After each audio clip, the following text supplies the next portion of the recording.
Et yo tout le monde, c'est Farsapa. Aujourd'hui, très content de vous retrouver pour une toute nouvelle vidéo aujourd'hui pour le programme du nouveau Parti démocratique de Jug Meeting pour les élections fédérales 2025 au Canada. Je pense que vous commencez à connaître un petit peu la chanson, donc on va commencer sans plus tarder. Donc voilà, dans cette vidéo, comme pour les dernières, je vais d'abord présenter le chef, puis 10 mesures phares de leur programme pour ces prochaines élections. Donc, encore une fois, je le rappelle, mais pour ceux qui n'ont pas vu cette vidéo-là de présentation générale, je vous invite à aller la voir parce que je dis notamment quelques disclaimers importants, mais vous pouvez quand même regarder la vidéo que vous regardez actuellement sans gros problème. C'est juste que pour la compréhension de certains trucs, c'est mieux que vous ayez déjà vu cette vidéo avant. Donc, vous l'avez compris, vous l'avez sûrement vu déjà, mais je fais ce format pour les 5 grands partis du Canada fédéral pour ces élections-là. Les vidéos des libéraux, des Verts et du Bloc sont déjà sorties. Il manque plus que la vidéo en français pour les conservateurs. Donc, ça achève. Les élections, c'est lundi prochain. Et puis voilà, j'espère vraiment pouvoir finir tout ça à temps. Je vais vraiment donner mon maximum. Et on peut commencer tout de suite avec la présentation du candidat. Donc voilà, Jug Meeting, qui est né le 2 janvier 1979 à Scarborough, Ontario. Diplômé en droit de l'Osgoode Hall Law School, il a d'abord exercé comme avocat spécialisé en droit criminel. Il est élu député provincial en 2011 avec le nouveau Parti démocratique de l'Ontario. Il devient ensuite chef du NPD fédéral en octobre 2017 et élu à la Chambre en 2019.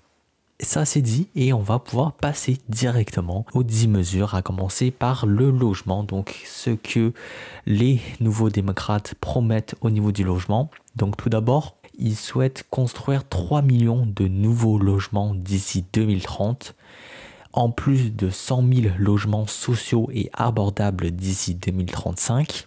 Pour ce faire, notamment, entre autres, ils veulent utiliser des terrains publics fédéraux pour construire ces logements et acquérir encore plus de terrains avec le fonds d'acquisition des terres publiques.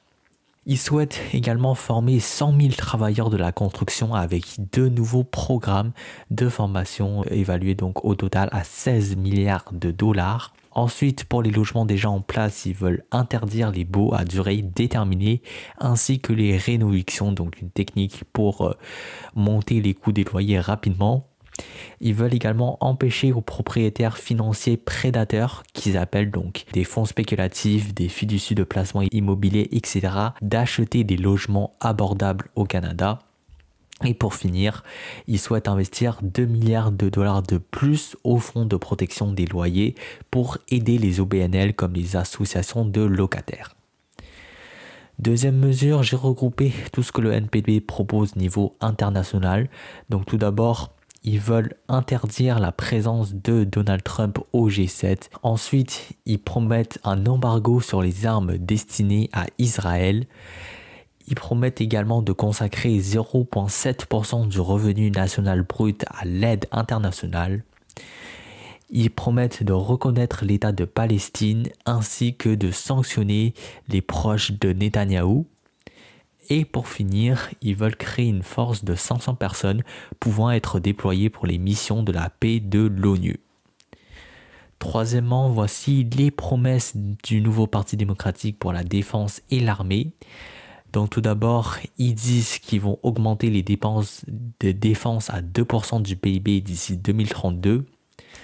Ils veulent annuler le contrat des F-35 et des P-8A Poseidon, des avions américains, et les remplacer plutôt par des avions construits ici, chez nous. Ensuite, ils veulent augmenter le salaire et le soutien en santé mentale des forces armées. Ils promettent des nouvelles bases militaires à Inuvik et Iqaluit, en plus de construire une unité de réserve à Whitehorse. Et pour finir, ils promettent de construire 5000 nouveaux logements pour les membres des forces armées. Quatrième mesure, voici les réformes démocratiques que souhaitent instaurer les néo-démocrates. Donc tout d'abord, ils veulent établir un système proportionnel mixte avant les prochaines élections qui sera conseillé par une assemblée citoyenne indépendante. Donc pour ceux qui ne savent pas c'est quoi le système proportionnel, j'ai déjà fait 2 vidéos très complètes d'une durée totale de plus de 30 minutes sur ma chaîne YouTube qui explique en très détaillé c'est quoi la réforme de scrutin, c'est quoi le mode actuel, c'est quoi le mode proportionnel.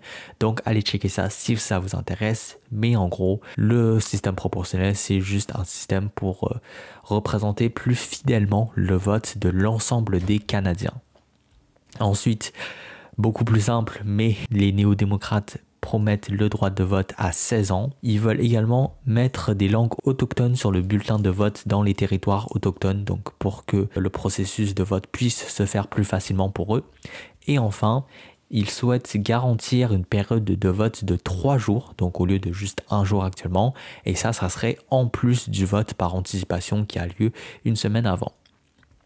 Cinquièmement, voici ce que Singh propose pour l'environnement. Donc tout d'abord, il propose de supprimer les subventions aux compagnies pétrolières et gazières, ce qui selon lui économiserait 18 milliards de dollars sur 10 ans d'ici fin 2026. Il souhaite à la place créer un réseau d'électricité propre Est-Ouest. Il souhaite réinstaller le remboursement pour l'achat de voitures électriques jusqu'à 5 000 dollars et augmenter le rabais même à 10 000 dollars pour ceux fabriqués au Canada. Il veut des rénovations gratuites pour améliorer l'efficacité énergétique du logement pour 2,3 millions de ménages à faible revenu, en plus de subventions ou prêts pour 1 autre million de personnes. Et pour finir, il souhaite un plafond sur les émissions de pétrole et de gaz. Sixième mesure, voici ce que Jagmeet propose pour l'assurance emploi. Donc tout d'abord, il veut réduire le seuil d'admissibilité à 360 heures. Il veut supprimer le délai d'attente d'1 semaine. Il veut prolonger la durée des prestations jusqu'à 50 semaines. Augmenter le taux des prestations à plus de 55% du revenu. Et enfin, une prestation hebdomadaire minimale de 450 dollars. Septièmement, voici ce que M. Singh propose au niveau des impôts.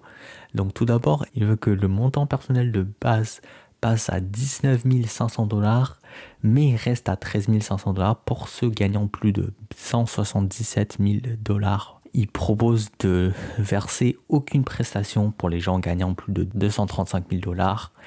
Il veut également annuler les conventions fiscales avec les paradis fiscaux, créer un crédit d'impôt de 5 000 dollars pour les infirmières et aides-soignants. M. Singh veut instaurer un impôt sur la fortune de 1% pour une fortune personnelle entre 10 et 50 millions de dollars, de 2% pour 50-100 millions de dollars et 3% pour ceux ayant plus de 100 millions de dollars, donc ce qui selon lui donnerait 22 milliards de dollars de plus par an au gouvernement. Pour finir, il veut une surtaxe de 2% sur les sociétés gagnant plus de 500 millions de dollars en bénéfices. Huitièmement, parlons de ce que JS propose pour les services sociaux. Et tout d'abord, il veut doubler le nombre de places des services de garde à 10 dollars par jour. Donc, vraiment, j'ai oublié de mettre les images pour cette partie-là. Donc, vous m'excuserez. En tout cas, il veut doubler aussi la prestation canadienne pour les personnes handicapées, donc qui gagneraient jusqu'à 2400 dollars de plus par an. Il veut augmenter le supplément de revenus garanti, donc pour un coût total qui passe de 3 à 4 milliards de dollars. Il veut une prestation de prévention de l'insécurité du logement pour aider 50 000 personnes à trouver un logement par l'intermédiaire du programme Vers un chez-soi qui existe déjà aujourd'hui. Et pour finir, il veut plafonner les prix des produits alimentaires de base comme les pâtes, les légumes surgelés, etc. Neuvièmement, parlons de ce que Jagmeet propose pour la santé. Donc tout d'abord, il promet une assurance médicaments gratuite à tous, à commencer par les 100 médicaments les plus prescrits, puis tous les médicaments sur ordonnance dans 4 ans. Il promet également une assurance dentaire et un accès aux soins de santé mentale pour tous les Canadiens. Il veut augmenter de 1% les transferts en santé aux provinces. Il promet encore un médecin de famille pour tous les Canadiens d'ici 2030.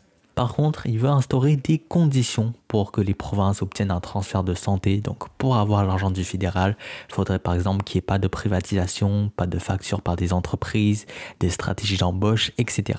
Pour finir, il veut permettre aux médecins formés à l'étranger de pratiquer ici. 10e mesure, parlons de ce que la formation Orange propose pour l'économie. Et tout d'abord, il souhaite lancer des emprunts de la victoire sûrs et non imposables qui financeront les infrastructures publiques. Il veut enlever la TPS sur les voitures construites au Canada, mais taxer plus les voitures étrangères comme les Tesla notamment. Il veut éliminer de façon permanente la TPS sur le chauffage résidentiel, internet et cellulaire, couches, vêtements pour enfants et produits d'épicerie à importer. Ça serait des dépenses de 4,5 milliards de dollars, mais qui rapporteraient 448 dollars par an de plus aux familles. Il veut taxer les bénéfices exceptionnels des grands détaillants alimentaires, ainsi que construire un réseau ferroviaire public à grande vitesse Québec-Windsor et Edmonton-Calgary-Banff. Et pour finir, il veut mettre 10 milliards de dollars de plus par an en investissement en capital du gouvernement pour les ports, les chemins de fer, les autoroutes, etc. Pour finir, les mesures en vrac qui n'ont pas été retenues dans la liste des 10 plus importants, mais que je pense que ça valait quand même le coup d'en parler. Il veut donner accès à tous les travailleurs temporaires des permis de travail ouverts, parce que là pour l'instant ça existe des permis fermés où les travailleurs sont liés à une seule entreprise. Il veut interdire la vente de tout produit contenant des microparticules plastiques inutiles d'ici 2030. Il souhaite instaurer une politique d'approvisionnement construire canadien, acheter canadien, donc donner tout contrat à des travailleurs canadiens s'ils peuvent remplir la tâche. Cette formation veut s'opposer et intervenir sur la loi québécoise sur la laïcité de l'État, donc la fameuse loi 21. Il veut mettre en œuvre l'ensemble des 94 appels à l'action de la comité Vérité et Réconciliation et de l'enquête nationale sur les femmes et les filles autochtones disparues et assassinées. Il souhaite travailler avec les Premières Nations pour terminer le port de Nanivisik et construire d'autres à Qikiqtarjuaq et Grace Bay. Il veut également soutenir la construction de 3000 logements au Nunavut d'ici 2030. Il veut réclamer une enquête sur les allégations d'ingérence dans notre système électoral. Le NPD veut harmoniser les normes environnementales, de santé et de sécurité entre les provinces. Et pour finir, les néo-démocrates veulent lancer une enquête nationale sur les violences systémiques et le racisme à l'encontre des populations autochtones au sein des institutions canadiennes. Voilà les amis, c'est la fin de cette vidéo, j'espère que vous aura plu. Je rappelle que les vidéos sur les libéraux, le bloc et les verts sont déjà sorties. Allez voir ça si ça vous intéresse.